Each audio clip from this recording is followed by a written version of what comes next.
สวัสดีครับวันนี้ก็จะมาแนะนำในตัวของ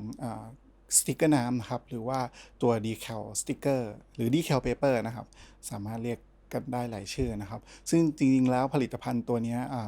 เรามีจำหน่ายมาเป็นระยะเวลาที่นานพอสมควรแล้วนะครับ2-3 ปีแล้วนะครับแล้วก็ได้รับการตอบรับจากสมาชิกเป็นอย่างดีมากนะครับผมสำหรับในวันนี้นะฮะก็จะเป็นอีกเวอร์ชันหนึ่งนะครับของตัวสติกเกอร์น้ำตัวนี้นะครับผม โดยที่ตัวนี้เป็นตัวที่ท่านสมาชิกเนี่ยเรียกร้องกันเข้ามาอย่างมากมายเลยนะฮะว่าเมื่อไหร่จะมีตัวสติกเกอร์น้ำที่ใช้กับเครื่องปริ้นประเภทอิงเจ็ตได้นะครับผมเพราะว่าเครื่องปริ้นประเภทอิงเจ็ตเนี่ยเป็นเครื่องปริ้นที่เรียกได้ว่ามีราคาไม่แพงแล้วก็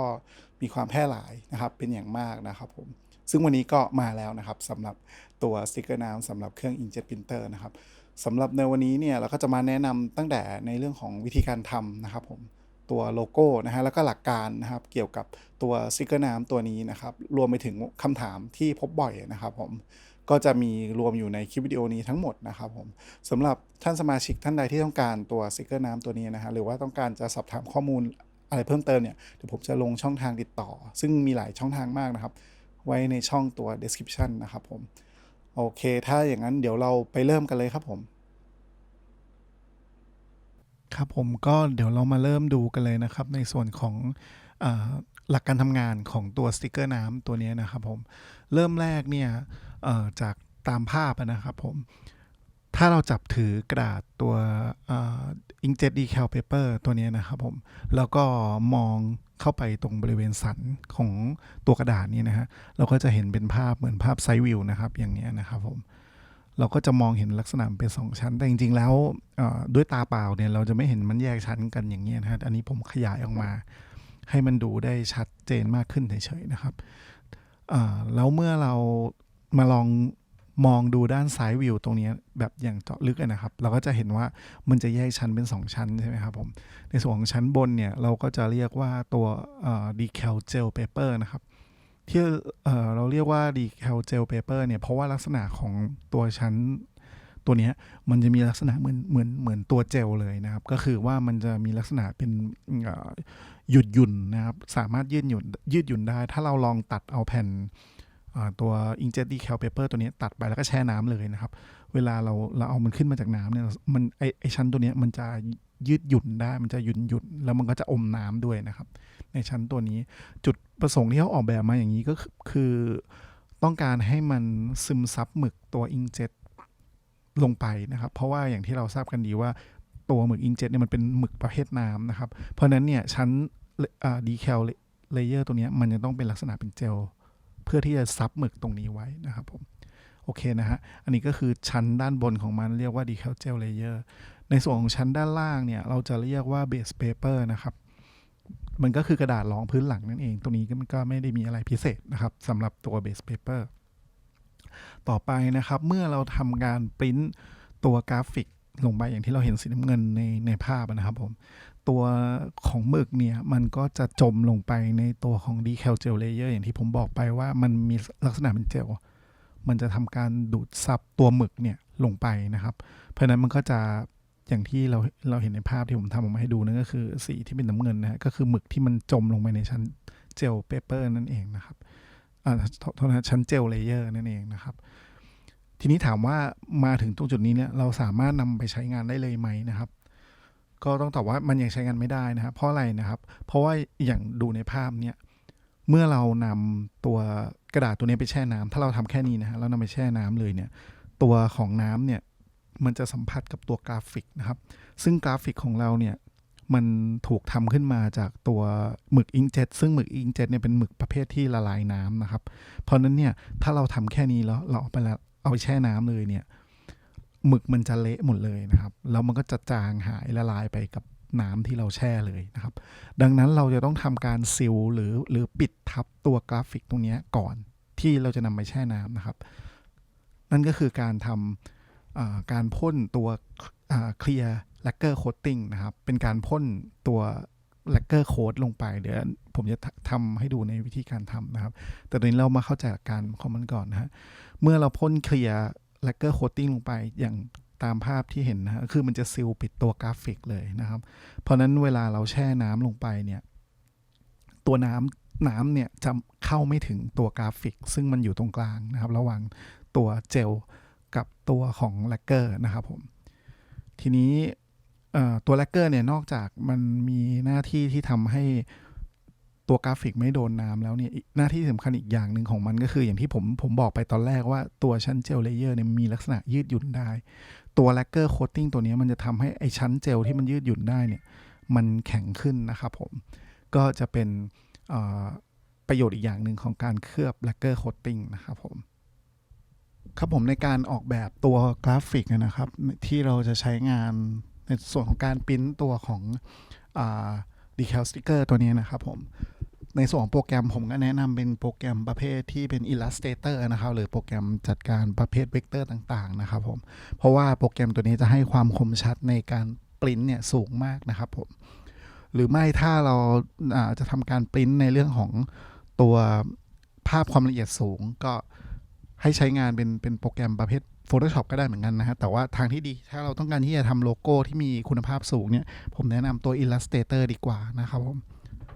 แล้วก็ในส่วนการปริ้นเนี่ยถ้าเกิดเราไม่ได้ปริ้นเองที่บ้านเนี่ยก็สามารถที่จะเซฟตัว Illustrator เนี่ยเป็น PDF อย่างนี้นะฮะที่ผม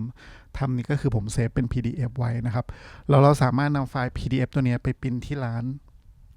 ได้เลยซึ่งตรงนี้ก็จะให้ไฟล์ที่เป็นไฟล์ลักษณะคุณภาพสูงเหมือนกันนะครับผมเมื่อเราได้ตัวของกราฟิกมาเรียบร้อยแล้วนะครับขั้นตอนต่อไปก็คือการปริ้นนะครับผมในส่วนของการปริ้นนี่เครื่องปริ้นก็คือเครื่องปริ้นอิงเจ็ตนะครับเครื่องปริ้นอิงเจ็ตทั่วไปเลยอะไรก็ได้นะครับอย่างในตัวอย่างนี้ก็คือผมทำตัวกราฟิกใน Illustrator แล้วก็เซฟเป็น PDF ไฟล์นะครับแล้วก็มาปริ้นตามร้านปริ้นอิงเจ็ตทั่วไปเนี่ยครับธรรมดาบ้านๆเลยเนี่ยนะครับ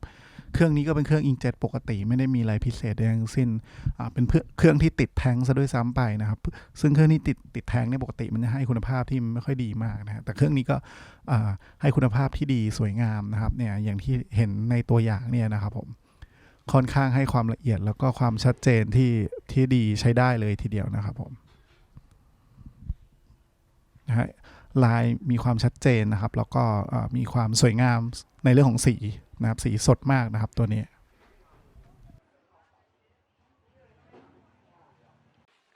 ครับขั้นตอนต่อไปนะฮะก็จะเป็นในส่วนของการพ่นตัวของ Clear Coat Lacquer นะครับผมซึ่งในขั้นตอนนี้จริงๆแล้วมันขึ้นอยู่กับตัวของยี่ห้อนะครับแล้วก็ตัวของเนื้อแลกเกอร์นะครับของแต่ละยี่ห้อแต่ว่าผมแนะนำว่าการเริ่มต้นพ่นเนี่ยควรจะพ่นอย่างน้อยประมาณ5รอบนะครับผมแล้วเดี๋ยวเราค่อยมาดูผลว่าเราจะต้องเพิ่มหรือลดตัวชั้นเคลียร์โค้ดตรงนี้ยังไงนะครับแต่อย่างน้อยเนี่ยให้พ่นเริ่มต้นที่5รอบนะฮะการพ่นก็คือพ่นบางๆนะครับพ่นเบาๆนะครับผมแล้วก็ทิ้งไว้ประมาณ5นาทีนะครับในแต่ละชั้นนะฮะทำสลับกันอย่างนี้จนครบ5ชั้นนะครับผมแล้วเมื่อเราพ่นชั้นสุดท้ายเสร็จนะครับก็ให้ทิ้งกระดาษไว้อย่างน้อย15นาทีนะครับผมก่อนนำไปใช้ครับผมจากนั้นเมื่อเราทำการพ่นตัวแลกเกอร์เสร็จแล้วนะฮะเราก็จะทำการตัดตัวกราฟิกที่เราได้พ่นลงไปเมื่อกี้นะครับผมสำหรับในเรื่องของการตัดเนี่ยจริงๆถ้าอยากให้สวยงามนะครับก็ควรตัดห่างจากขอบกราฟิกประมาณสัก 1-2 มิลนะอย่างที่ผมกำลังจะตัดให้ดูอยู่ตัวนี้นะครับผมแต่ว่าอย่างไรก็ตามถ้าเกิดเราทำงานตัวนี้ในจำนวนมากเช่นเป็นร้อยเป็นพันดวงอะไรเงี้ยการมาตัดแบบนี้บางครั้งมันก็อาจจะเสียเวลานะครับผมเพราะฉะนั้นก็ตัดเป็นรูปสี่เหลี่ยมเลยก็ได้นะครับมันก็ไม่ได้มีปัญหาอะไรเพียงแต่ว่ามันก็อาจจะเห็นเป็นรอยขอบอยู่เล็กน้อยนะฮะซึ่งก็แล้วแต่ความละเอียดของงานก็แล้วกันตรงนี้ก็ไม่ได้มีความจำเป็นว่าต้องตัดให้ชิดขอบนะครับผมเราก็ทำการตัดนะครับพยายามให้ขอบมันสม่ำเสมอนะครับอันนี้ผมตัดให้ดูคร่าวๆอาจจะไม่ค่อยเรียบร้อยเท่าไหร่นะครับผม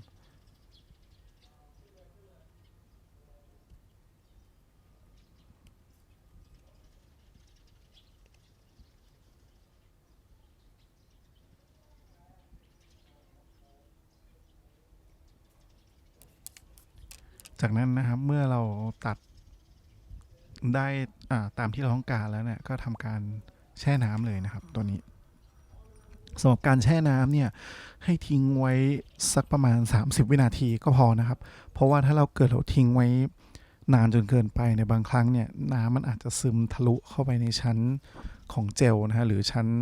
ตัวของแลกเกอร์นะครับผมมันอาจจะทำให้ตัวหมึกตัวอิงเจ็ตของเราเนี่ยมันเลือนออกมาได้นะครับทำให้ตัวกราฟิกของเราอ่ะมันจะไม่คมชัดนะครับผมทิ้งไว้สักครู่นะครับผมแล้วก็เดี๋ยวเราเอามาทำการแปะได้เลยนะครับระหว่างนี้เราก็ทำความสะอาดในตัวของผิวงานนะครับให้เรียบร้อยนะครับผม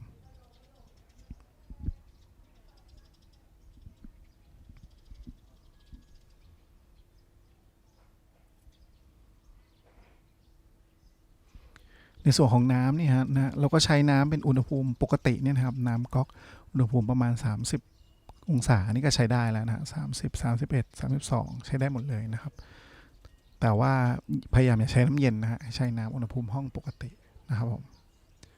โอเคจากนั้นเราก็จะทำการเริ่มการลอกนะครับวิธีการลอกนะฮะให้เราค่อยๆสไลด์นะครับตัวของเลเยอร์ที่เป็นเลเยอร์ดีแคลนะครับแล้วก็ลูดตัวกระดาษเบสเปเปอร์ออกนะฮะอย่างนี้นะครับเราก็จะได้แล้วนะครับในส่วนของตัวโลโก้นะครับเราอาจจะทำการปรับแต่งนะฮะหรือขยื่นได้นะครับอีกเล็กน้อยแต่ว่าผมแนะนำว่าเบามือหน่อยนะครับอย่าไปขยี้มันเพราะมันอาจจะทำให้ตัวหมึกเนี่ยเลอะหรือเลือนได้เท่านี้นะครับก็จะเสร็จแล้วนะครับสำหรับตัวของโลโก้ของเรานะครับผม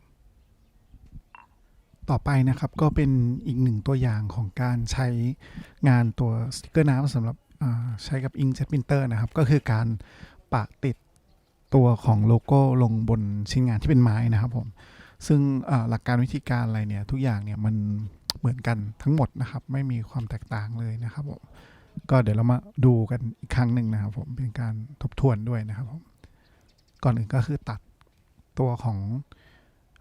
โลโก้นะครับ1-2 มิลลิเมตรนะครับผมห่างจากตัวขอบนะฮะ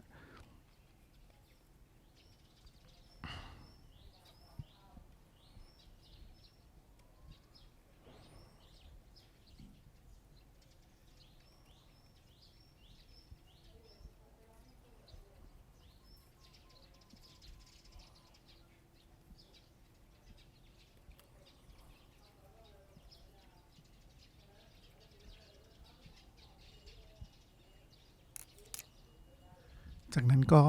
แช่น้ำนะครับผมทิ้งไว้ประมาณ30 วินาทีนะครับผม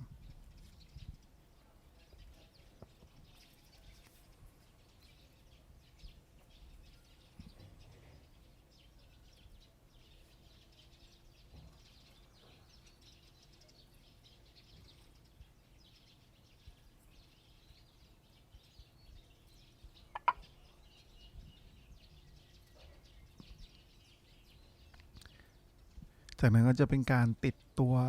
โลโก้นะครับลงบนตัวไม้นะครับผมซึ่งตรงนี้เนี่ยตัวไม้ตัวนี้